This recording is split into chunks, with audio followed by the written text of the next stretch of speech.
Débat entre les députés du Conseil national de la transition et le gouvernement ce vendredi. Le Premier ministre a été interpellé sur la situation du régime de sécurité présidentielle et sur la révision de la Constitution. Mais c'est le ministre des Mines et de l'Énergie qui a représenté Yacouba Isaac Zida pour répondre aux questions des députés. Et puis à Pama, dans l'est du Burkina Faso, des malfrats qui semaient la terreur chez les populations ont été mis aux arrêts et auteurs de plusieurs attaques à main armée, ils ont été présentés à la presse ce 12 mars. Voilà pour la une de cette édition sur la RTB. Bienvenue à toutes et à tous et merci de nous suivre. Cela dit, ce vendredi soir, le ministre des Mines et de l'Énergie était face aux députés du Conseil national de la transition pour parler au nom du gouvernement. Il est allé représenter le Premier ministre interpellé par les députés sur le régime de sécurité présidentielle et sur la révision de la Constitution. Les députés ont voulu savoir la situation actuelle du RSP qu'ils souhaitent voir à d'autres fonctions. Et concernant la révision de la Constitution, les députés veulent un choix rapide sur le passage ou non à une 5e République. Plus de précisions avec Simon Gongo. Le ministre des Mines vient parler au nom du Premier ministre. D'abord, une question d'actualité du député Balima qui veut comprendre pourquoi le carburant coûte encore plus cher alors que le prix sur le marché mondial est en baisse. Sur la question, le gouvernement demande une suspension de 15 minutes avant de demander un report. Le député Balima n'est pas satisfait. Je ne suis pas satisfait parce que je n'ai pas eu d'éléments de réponse à ma question. Et je pense qu'on a renvoyé ma question au 20 mars pour apporter des éléments de réponse plus sûrs à notre question. Puis, il y a cette question du député Sama sur la situation du RSP, le régime de sécurité présidentielle. Pour l'unité de l'armée de terre en particulier et de l'armée en général, n'est-il pas préférable de dissoudre ce corps spécial et confier la charge de la sécurité présidentielle à la gendarmerie, notamment au groupement d'escorte d'honneur et de sécurité? Réponse du gouvernement. Une commission est en réflexion pour faire des propositions. Les résultats sont attendus au mois d'avril. En ce qui concerne la dissolution du RSP, elle pose en soi un certain nombre de problèmes pour lesquels il faut réfléchir avant d'y apporter des réponses appropriées. Il s'agit de l'affectation et de l'emploi des personnels de squad d'élite que tous s'accordent à reconnaître que ces éléments sont très bien entraînés. L'affectation et l'utilisation des matériels spécifiques, l'armement, qui sont en dotation RSP et dont les utilisateurs sont les seuls à maîtriser le maniement. La sensibilisation des militaires du RSP sur la restructuration de leur corps, dont la création remonte à plusieurs années, en prenant en compte le contexte environnemental actuel. Le débat sur le RSP a tourné autour d'une réorientation rapide et sur la nécessité d'avoir une force de police pour assurer la sécurité du président du Faso. La deuxième question orale porte sur la révision de la Constitution. Ne pensez-vous pas qu'il serait opportun et nécessaire d'ouvrir dans vos délais les meilleurs de larges concertations populaires avec l'ensemble des forces vives de la nation en vue de lancer l'idée d'élaboration d'une nouvelle constitution, ouvrant ainsi une 5e République? Là aussi, le gouvernement dit attendre la commission chargée des réformes. Il est prévu une sous-commission réforme constitutionnelle, politique et institutionnelle. Et cette sous-commission a pour attribution de proposer les amendements à la Constitution du 2 juin et au besoin élaborer une nouvelle constitution. C'est donc dire que la question de l'honorable député Bonkongo trouve sa réponse dans la loi organique numéro 033-2015 CNT du 23 janvier 2015. La plupart des députés présents dans la salle demandent un passage à la 5e République et demandent au gouvernement d'accélérer le dossier. Ils doivent voir la CENI pour des propositions. Le président de la Cour constitutionnelle a prêté serment ce vendredi dans la salle des banquets de Ouaga 2000. Kassoum Kambou, nommé en Conseil des ministres du 11 février 2015, a été installé dans ses fonctions par le président du Faso, Michel Kafando. Le Conseil constitutionnel est cette institution qui juge la constitutionnalité des lois. Il est aussi chargé de proclamer les résultats définitifs des différentes élections. Le point de la cérémonie avec Aboubakar Sayon. En jurant de bien et fidèlement remplir ses fonctions et de les exercer en toute impartialité dans le respect de la Constitution, Kassoum Kambou, magistrat de grade exceptionnel, devient ainsi le nouveau président du Conseil constitutionnel. Installé par le chef de l'État, c'est devant lui que le prochain président du Faso va prêter serment, car l'une des missions du Conseil constitutionnel est de veiller à la régularité, à la transparence et à la sincérité des élections présidentielles, législatives et référendaires. L'institution est également chargée de juger le contentieux électoral et de proclamer les résultats définitifs des différents scrutins. Cette mission revêt une importance particulière dans le contexte actuel du Burkina Faso, marqué par la transition et l'organisation des élections générales d'octobre 2015. En cette veille d'élection, notre juridiction sera au cœur de la compétition électorale et d'ores et déjà, j'invite les différents acteurs politiques au respect de notre Constitution, de la Charte de la transition et des lois, afin que nous réussissions des élections transparentes, régulières, gage d'une paix sociale dans notre pays. Pour ma part, j'ai pu rassurer que le Conseil constitutionnel s'acquittera de ses attributions dans le strict respect du droit. Mes collègues membres du Conseil constitutionnel et moi-même travaillerons dans un esprit d'équipe, en ayant à l'esprit les obligations vertueuses qui gouvernent la fonction du juge constitutionnel, l'indépendance, l'impartialité et l'intégrité. Au-delà des questions électorales, le Conseil constitutionnel peut être considéré comme le gardien de la loi fondamentale burkinabé. Il juge de la constitutionnalité des lois, des ordonnances, du règlement de l'Assemblée nationale, des traités et accords internationaux. Kassoum Kambou est le troisième président de cette institution spécifique, née en 2000 de l'éclatement de la Cour suprême et répondant aux vœux du Collège des sages et aux conclusions du Forum national sur la justice. Le président du Conseil constitutionnel est le quatrième personnage de l'État dans la hiérarchie des honneurs et préséances.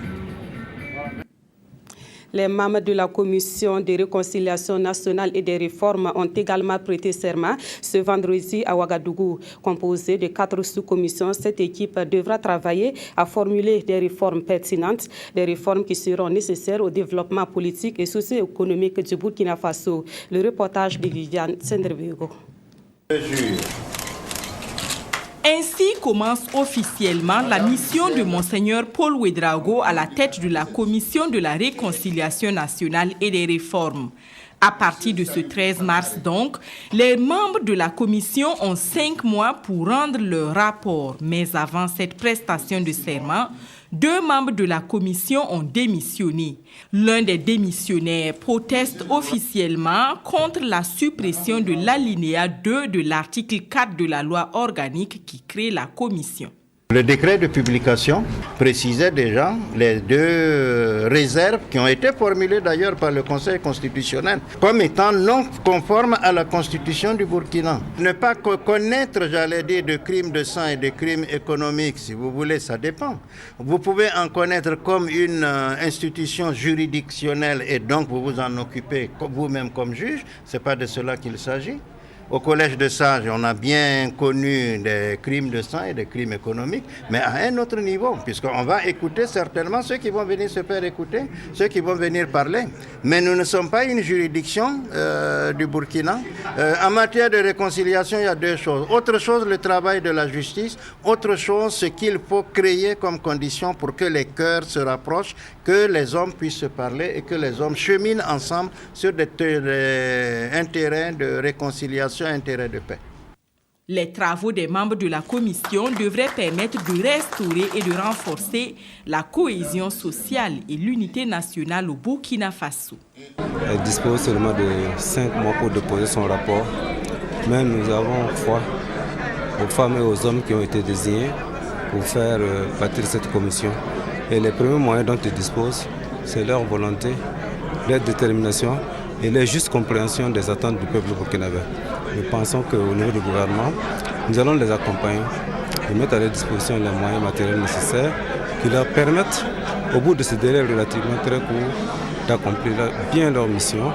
Le président du FASO, le premier ministre et le président du Conseil national de la transition ont désigné chacun 12 membres. Ils vont travailler au sein de 4 sous-commissions sur les réformes constitutionnelles, politiques et institutionnelles et la réforme électorale, les finances publiques et le respect du bien public, de même que la gestion des médias et de l'information seront également au cœur de la réflexion.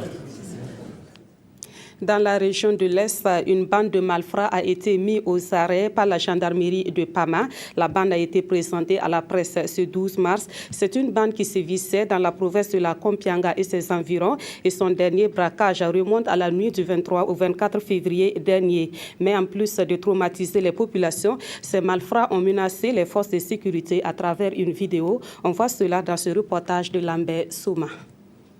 Ces images amateurs que vous suivez ne proviennent pas d'un pays où sévit le terrorisme. Elles ont bel et bien été tournées au Burkina Faso, plus précisément à quelques encablures de Nadiagou dans la Kompianga.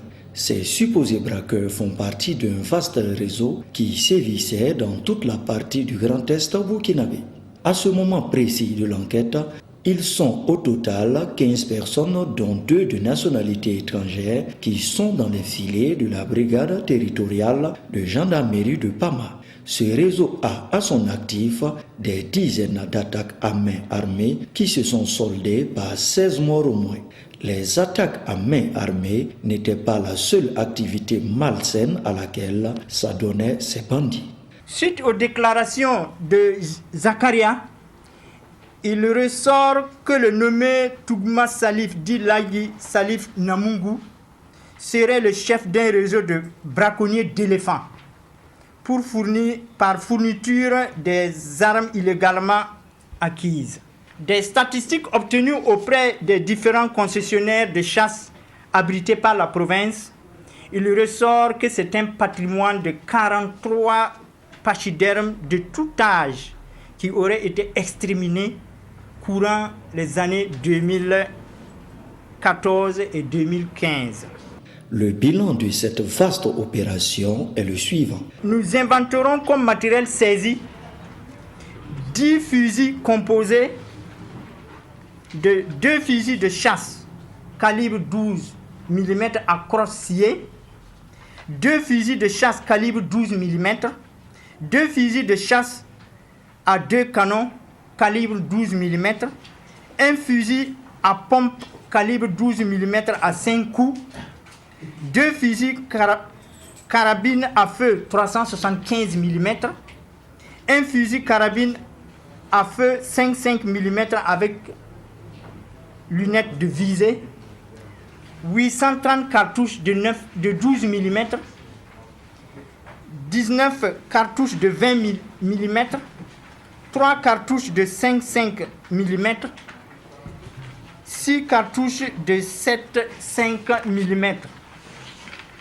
un pistolet de fabrication artisanale, un caisson à munitions. Le lieutenant Boukari Trabo, commandant la compagnie de gendarmerie de Fada, a saisi cette opportunité pour saluer l'action des médias dans leur ensemble pour leur contribution à un réel changement de mentalité des populations qui collaborent de plus en plus avec les forces de défense et de sécurité. Revenons à Ouagadougou où le ministre du Développement de l'économie numérique et des postes a animé un point de presse ce vendredi. Les échanges avec les journalistes ont porté sur les acquis et les défis à relever au niveau de ce département ministériel. À cette conférence de presse, le ministre de la Communication était également présent. Celui-ci est revenu sur l'état d'avancement du projet de la télévision numérique de TNT. Le reportage de Maxime Zongo. Échanger sur les acquis majeurs de son département ainsi que les défis à relever, voilà l'objet de cette conférence de presse. Créé pour marquer le rôle prépondérant des télécommunications et des TIC, le secteur, selon le premier responsable du ministère, constitue un levier déterminant de soutien à tous les autres maillons du développement. Faisant le bilan des 100 premiers jours de la transition, le ministre de relever plusieurs réalisations. Le ministère du Développement de l'économie numérique et des postes a poursuivi la mise en place du projet e-gouvernement du Conseil des ministres à travers son renforcement, sa consolidation et sa sécurisation en développant un module de gestion des inscriptions en ligne pour la formation continue des utilisateurs et le module de gestion du helpdesk. Concernant la mise en place d'outils de communication et de travail collaboratif, on retient la mise en place d'une infrastructure pilote active pour 5 départements, la mise à disposition de 500 comptes de messagerie professionnelle, l'initiation de 200 utilisateurs à l'utilisation de la messagerie de l'administration, la mise en place d'un outil de sécurisation de la plateforme de messagerie de l'administration, l'implémentation de la version bêta de la nouvelle plateforme sécurisée de messagerie. Au niveau du sous-secteur des postes, l'amélioration de la qualité des prestations et le renforcement de la coopération internationale ont été poursuivis et renforcés. Au regard de l'environnement de plus en plus concurrentiel, beaucoup d'innovations ont été introduites afin de répondre aux attentes du public. La Poste a mis beaucoup l'accent sur les services financiers. Et en la matière, il faut utiliser donc également les TIC. Et c'est ce qui se fait aujourd'hui. Il y a en gestation au niveau de la Poste un projet structurant, qui est le projet donc de mise en place du décentralisé, qui va permettre à la Poste de mieux rentabiliser les fonds des épargnants. Le ministre de la Communication chargé des relations avec le CNT, présent à cette conférence de presse, a saisi l'occasion pour faire le point sur l'état d'avancement du projet sur la TNT, la télévision numérique terrestre. Selon Frédéric Nikiema, le processus se poursuit avec la mobilisation des ressources et la tendance indique que le Burkina ne va pas trop s'écarter du délai. Le ministère de la Santé a reçu du matériel roulant de la part de l'Union européenne. La valeur de ce matériel est estimée à plus de 180 millions de francs CFA. Ce matériel devra en principe permettre d'améliorer les conditions de travail des bénéficiaires. Sur la cérémonie de remise de ce matériel, le reportage de Estelle G. La santé est l'une des priorités de l'Union européenne.